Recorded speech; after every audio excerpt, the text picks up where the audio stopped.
Euzu billahi mineşşeytanirracim. Bismillahirrahmanirrahim. Elhamdülillahi rabbil alamin ve salatu vesselamu ala resulü seyyidina Muhammedin ve ala alihi ve sahbihi ecmaîn. Selamun aleyküm ve rahmetullahi ve berekatuh. Hemmelerimize de Allah subhanahu teala'nın selamları, rahmetler hem bereketleri olsun. Allah Teala hayırlı günler, hayırlı turmuşlar nasip etsin. Sağlık, selametlik versin, iman baylığı versin. Şu yoldan barımızın devamlı bulunması nasip kılsın. Hem de bugün biz qarab gitarız İslam'ın 3. bağınası bulgan urazanı, Ramazan ayı urazasın. Hem de şulay yok. Her 5 bağınanın 5 bağına kibik ehemmiyetli bağınalarının birisi. Hem de bizim bugün günde nidigine jeyge uzun günler buluğa qaramastan namazın okumaganlarda gadi kızıksını bilen de urazat tutup qaraylar, urazat dalar küplerimizin dinge kürüvü şu urazadan başlandı. Namazga kadar yenilik uraza tutup başladık küplerimiz. Hem şu ara göre de bu bağına şulay yok. Büyük ehemmiyetli bağına. Allah subhanahu teala Kur'an-ı Kerim'de ise Euzu billahi mineşşeytanirracim. Ya eyyühellezine amenu kutibe aleykumus-siyamu kema kutibe alellezine min qablikum legallakum tettakun. Ey mümin bendeler, evvel zamandağı müminlerge farz kılıngan kibik, takvalığınız artsın için Ramazan ayında uraza tutup sizge de farz kılındı. Yani mecbur itildi. Bu ayette Allah Teala bizge Ramazan ayında uraza tutunun mecburiliğin kursete. Ramazan ayının başından, yani yana tuğan ayını kurgenden başlap, Şevvel ayının yana tuğan ayını kurgen şeye kadar uraza tutu, Gızırı bulmagan her Müslümanga mecbur. Gızırı bulganlar, yani şeriat hükümlerinin negizinde nindidir sebepler orkasında uraza tutma ruhsat itilgen. Ya ise gümmen uraza tutup tıyılgan kişiler Ramazan'dan soň gızırları bitkeş, kolgan urazaların koza kılalar. Indi gızırları bitmey turganları tiyişli urnarga sadakaların berip üstlerinden buruşların düşüreler. Buruş ul Ramazan ayında tulu ay uraza tuttu. Yani ayının nişik günlüğüne qarab 29 gün yaysa 30 gün bulurga mümkün. Ramazan ayı turunda Allah Teala Kur'an-ı Kerim'de eyte Şehru Ramazanellezî unzile fîhil Kur'ânu huden linnâsi ve beyinâti minel huda vel furqan femen şehide minkumul şehre fel yasumuh. Ramazan ayı bir şerif ay, ul ayda Allah'tan kişilerge turu yılını kursetüşü, hem hidayetini açık beyan kılışı Kur'an indirildi. Sizlerden Ramazan ayına erişken her biriniz uraza tutsun. Ramazan ayında uraza tutu, etkenim İslam bağınalarının birisi bulup dura, 5 bağınanın birisi. Şuna göre de Ramazan ayı aylarının hocası. Ramazan ayının başka aylardan üstünlüğünün bir neçe sebebi var. Birincisi bu ayda ayet bulup, ayrım süreler bulup, yeryüzüne Kur'an ine başlıyor. Ramazan ayında ine başlıyor Kur'an. İkincisi bu ayda kadir kişi bula. Hem de kadir kişinde Levhul Mahfuz'dan kuk yüzüne Beyt-i Gizze'ge Kur'an indirile. Şu kuk yüzüne indirile. Hem ul kişeni Allah Teala min aydan da hayırlekti. Onlar indi şu kuk yüzünden ayet bulup jirge indirile başka vakitlerde da. Hem in tüp sebebi Allah Teala özünün merhameti bilen yılının bir ayın ahirette mengelik bakıtka erişu için bilgili bir vakit itip kıldı.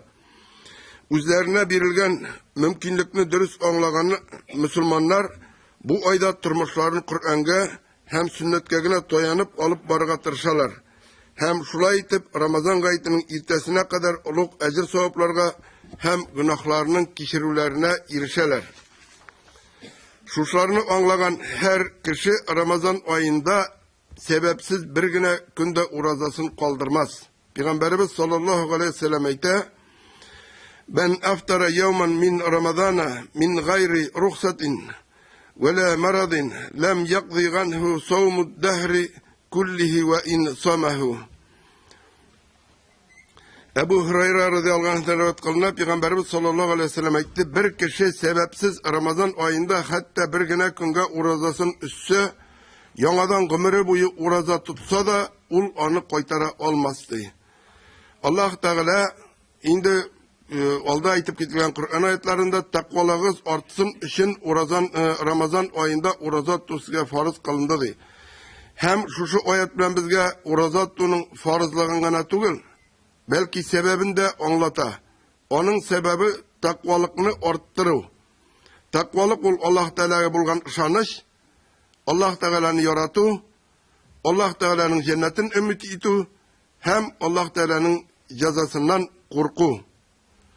Үзләрен мөселман санап та, динне милләт, йола кебек бер төшенчә генә итеп санаучы, шәригатьнең хөкемләрен аңламаучы һәм үтәмәүче күпләр уразаны фақат сәламәтлекне ныгыту өчен бер чара гына итеп күрергә тырыша.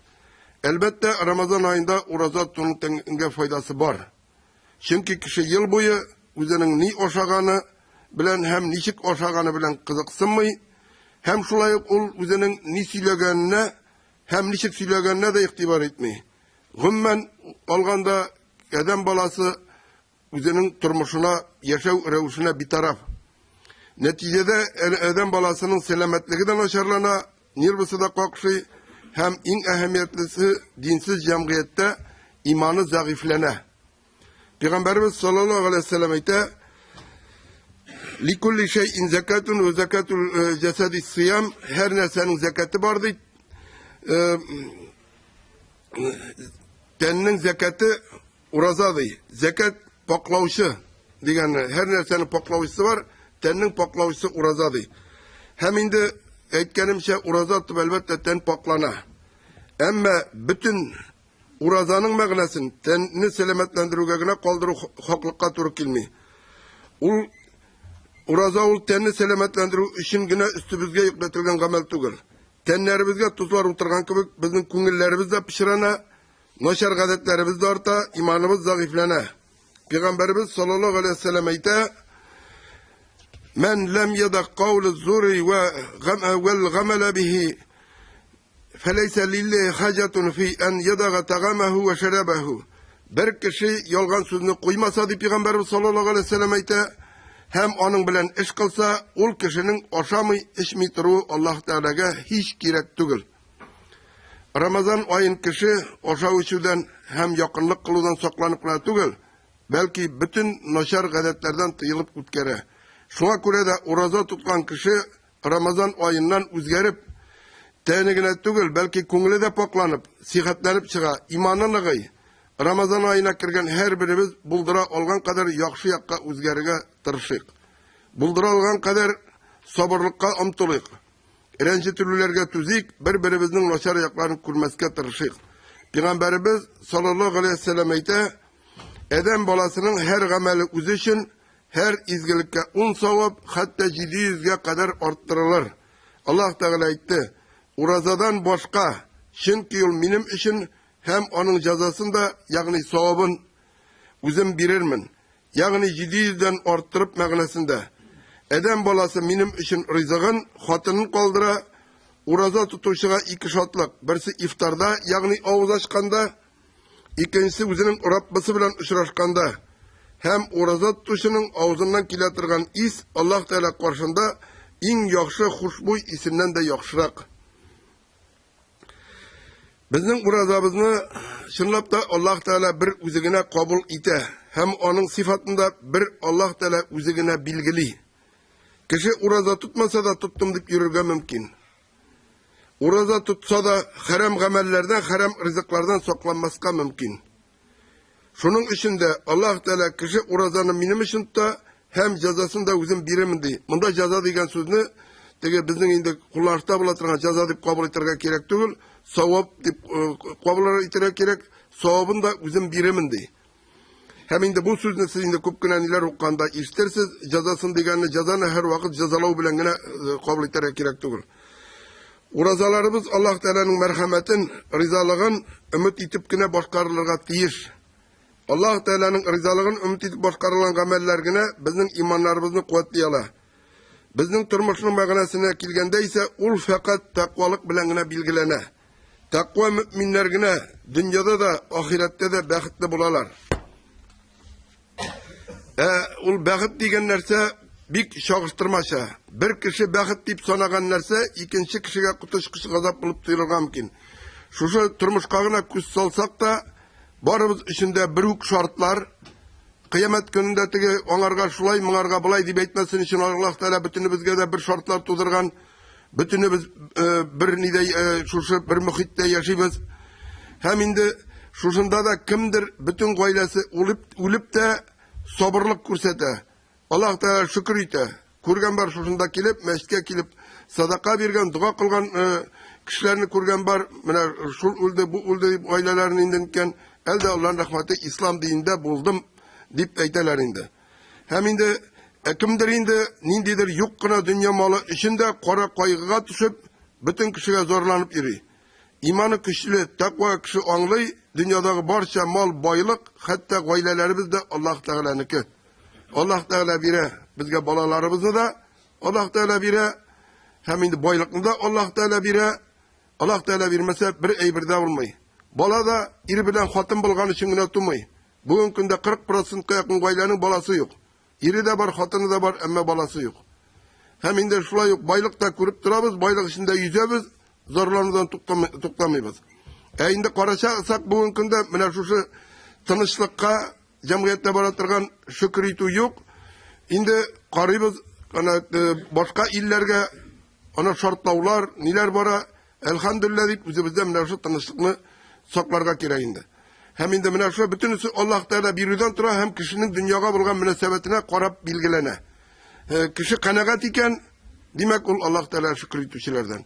Әгәр инде кеше канәгать түгел икән, никадәр генә бай булса да, ул Аллаһ Тәгалә канәгать, Аллаһ Тәгалә шөкер итүчеләрдән булмый. Аллаһ Тәгалә бирүче дә, һәм шулай ук алучы да. Кешенең иманы зәгыйфләнгән саен, ул бу хакыйкатьне аңлаудан ерагая. Инде сахабалар турында әйткәндә, беренче мусулманнар сахабалар бит инде. Инде алар әле үзләрен Мәккәдә кыерсыткан вакытта Пәйгамбәр саллаллаһу алейһи ва саллям әйтә, күп тә үтмәс ди Византияны һәм Персия илләре безнең кул астында калыр ди. Алардан Мәккә мөшрикләре көләләр. Һәм менә шушы күп тә үтмәй чынлапта bir 30 yıl içinde bütünüsün jingәләр яңадан. Шушы bir 10-20 мусулман булганнан алып, bir 30 yıl үткәннән соң bütünüsü мусулманнарның аяк астында кала. Һәм инде нәрсә белән кала? Чөнки сахабалар туганга шатланмыйлар. Безнең кебек, без бит бала туса шатланабыз. Инде мал кирсә шатланабыз. Һәм алар аңарга шатланмыйлар. Һәм алар баласы үлсә дә кайгырмый. Malı bitse de kaygırmıylar. Allah Teala'ya tapşırarlar. Mine bizden ayırma ul Müslümanlardan şuşun bilen ayırla. Hem indi 4 halifeden sıkılgan Muaviye radıyallahu anh'ın onuğa ulya hem onarga bu turda haber iteler indi. Onuğun öldü deyip. Olayta nerse oldu benim onuğum öldü deyip. Mine 2 sahabe öldü. Mine bu kaygı ümmet şimdi. Mine onların ayırması bizden şu. Hem indi Resulullah sallallahu aleyhi ve sellem eyte Uraza kişinin kalkan eğer ulanı sındırmasa di. As-siyamu cünnetun ma'lem yahrukuha. Kalkan kişini düşmandan saklagan kibik, uraza da kişini şeytandan saklay. Bir hadiste urazanın Allah Teala'nın cezasından, ikinci hadiste cehennem otundan saklağı turunda eytile. Resulullah sallallahu aleyhi ve sellem urazanın nerse buzu turunda soragaş, ul yolgan hem gıybet deyip cevap bire. Biz kimligine yaratsak da Allah Teala'nın yaratı arqılı gına yaratırga tiyişmiz. Hem şulay kimligine aşulansak da Allah Teala ruhsat birgen şiklerdegine aşulanırga tiyişmiz. Hem indi köpmügine aşuğumuz kilse de bizning üstten hüküm itüşü Allah Teala barlığın unutmaska tiyişmiz. Bugün ise küplerimiz başkalarının turu yolga ündi, şunun bilen meşgul, evzi turunda unuta. Şuna göre de Allah Teala bizge Ramazan ayında uraza tuttuğunu yıklı. Kişinin turu yolga kundirgençe, kişiye sabırlık turunda vaazlar söylegençe, yengelik bizge sabır bulup barga gerek. Mına Ramazan ayı Allah Teala'nın bize birgen nimet ayı şuşu. Indi kişi aç durmuşa turup, aç kişinin halini bilmey. Hem muhtaç bulmuşa turup, muhtaç kişinin halini bilmey. Hem indi özü sabır bulmuşa turup, sabırlıkның manasını anlamay. Ramazan ayı sabırlık ayı. Ramazan ayı mına jay aylarına kirdi. Allah Teala uzun günlerde urazalarımızın sabırlık bilen tutun nasip kılsın. Hem dinsiz cemiyette yaşayız. Üzümüzge zulümlük kılışlarga qarata sabırlık kılık, başkalarga zulümlük kılıdan saklanık. Mine şulay Allah Teala'nın bir hikmeti, indi kış günlerinde aytadirik, bizge de aytalayin, mine kıska gün sizin urazat turlarınızın sanda bir neçe saatken ötüyoruz. Hazır 20 saatlap urazat da biz. Yakınca hem indi tutuşlar sonu kimi mi? Tutuşlar sonu arta. Hem indi Ramazan ayı şefkatlilik, merhametlilik ayı. Bu ayda ayrıca merhametli bulurga tırışık. Muhtaçlarga yardım itüde bu ayda ayrıca zor tırışık kursetik.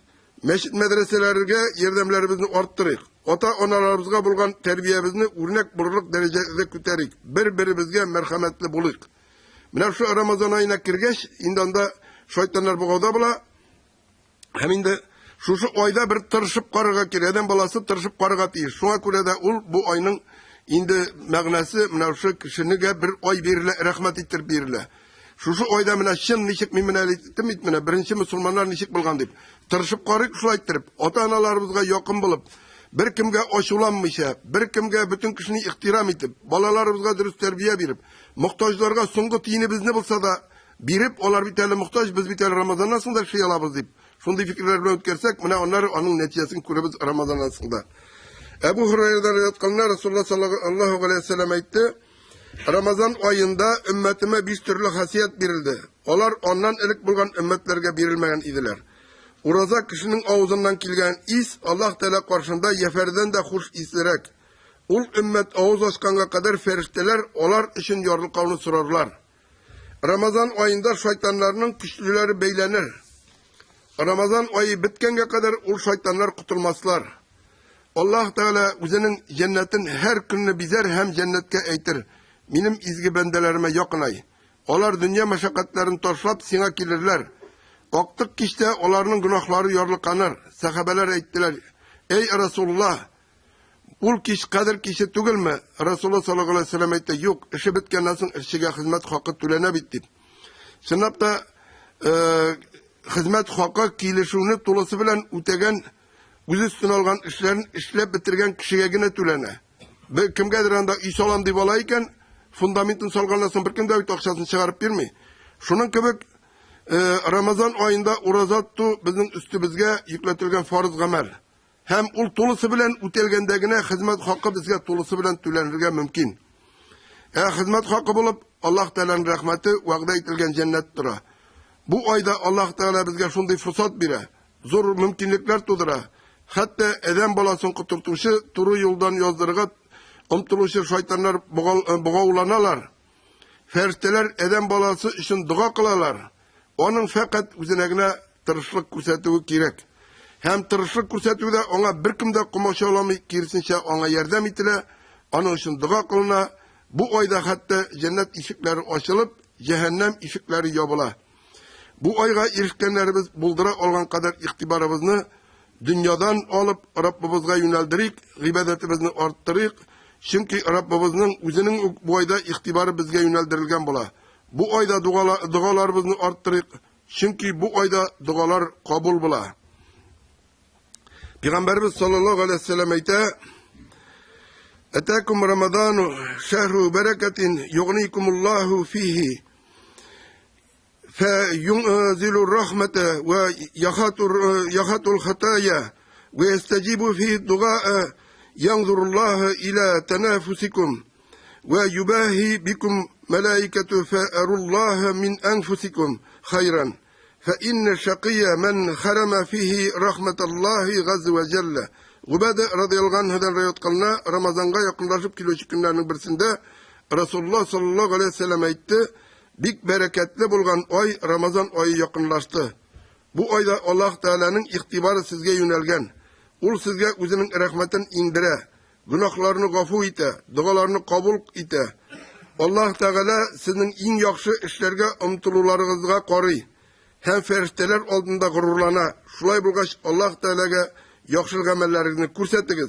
Şınlıkta kim bu ayga erişip de Allah Teala'nın merhametinden mahrum kala ul kişi bəxitsizdir. Indi Ramazan aylarında uraza tutup Allah Teala'nın rahmetine girsek idinde, Allah Teala'nın merhametinden mahrum kalışlardan bulmasak idinde. Hem şınlap da indi Ramazan ayı, ul eğer de indi şınlap da uylibız iken, ul bizge indi fakat bereket getiretirgen, turmuşumuzga bereket getiretirgen oy, olda eytip gitilgençe, şınlap da bu ayda untulup, bütün dünyamızı kaldırıp, muhtaçlar var bit eylene tirelerimizde. Yaşkine kişiler ölüp gite. Olan balalar bile xotinları kola, yeyse xotini üle iri kola. Hem indi olarga mine şunda inlerde yerdem itip, mümkün kadar yetim balalarga yerdemler itip, meşit medreselerge yerdemler itip, bu ayda bütün tırışlığımızı indi kuysak eydir şu İslam dinin küteruge deyip. Hem ol bit İslam dini küterilme mine şu cemiyetinin bütününe kitire. Biz indi uylibız, vadigine ittirip uylibız, dinge mine bugünkü vakasında etkenimse kimdir, yola ittirip kine qarı, yola onu ütesen yarı, ütemesen yarı deyip, emine qarasak, ahırda asılda indi qaraganda, yarı Müslümanlar tübençilikке düştü, kaldı deyip ettik, Avropalarga buysuna turgan bulup kaldı. Avropada texnika küterildi, teknologiya küterildi, nişik olga gittiler, nişik boy yaşı başladılar. Hem ahır şikte mine şu boylık, din bulmağı sebepli. Yok, mine şorga türtüp nişik şortlu yuk kaşığa, Avropa şunun gibi bugün günde yuk kaşığı bitip para, Avropa. Hem onlarga ona oğulup kireler, diginden, Müslüman illerinden, koşaklar dibe teginde. Onu da tutup duralmıyorlar. Hem indi uylilar indi qadigine kire deyip. Onda bit indi barı da bir sıfatlısı kire deyip etmeseydik. Mine Paris'de şartlavlar buldu. Mine kurup durarız başka yerden iler bara. Niler bütünüsü. Mine şu bizning eğer de biz indi mine şu Ramazan ayında uraza tutup indi dibe indi. Mine şu Allah Teala'nın kuşkanların hatta beş bağına ötesek benim alda da vaazlarda etkenim buldu. Ütep bizning hulkumuzunu yakşırtsak, eğer de cemiyette üzerinde işlerini alsak, indi bizim cemiyet ona gidecek. Hem biz cennetli bulacakız. Bizge ortaya bir gerek değil. Namaz oku, urazat oku. Tüp mene kişinin, eğer de İslam din alıp karasa mına bir şuvagananda, koytup kala birse imanga koytup kala. Kişi iman Allah derge, şunun için, mene ütken vakitlerde etkeyim, bir dek gerek değil. Fakat uşanış gerek. Hem dünyaya iktibar bilen karargana gerek. Indi namazga kilgende, onun için selametlik gerek, onun için indi ne gerek, mene urazat tutkanda, huzurlu kişi bula, namaz kılganda da huzurlu bulurga mümkün, hem indi zekat birige de, onun malı bulurga mümkün, hem indi hoş kılırga da şulayıp bulurga mümkün, mümkünlük bulursağına, onun üstünde mecburi, mene şu bütünüsü borçlana etkenmişe, kupçiliğimiz, mene şu Allah Teala şanudan, hem yanından kişi indi, urazaga kire. Kupçilik kişi bugün günde urazaga kirip, üzerinin Müslüman turmuşunu başlap jibere. Allah Teala hemmelerimizge de sağlık, selametlik versin. İman boyluğu versin. Hem birge bulurlarımızı nasip kılsın. Selamun Aleyküm ve Rahmetullahi ve Berekatuhu.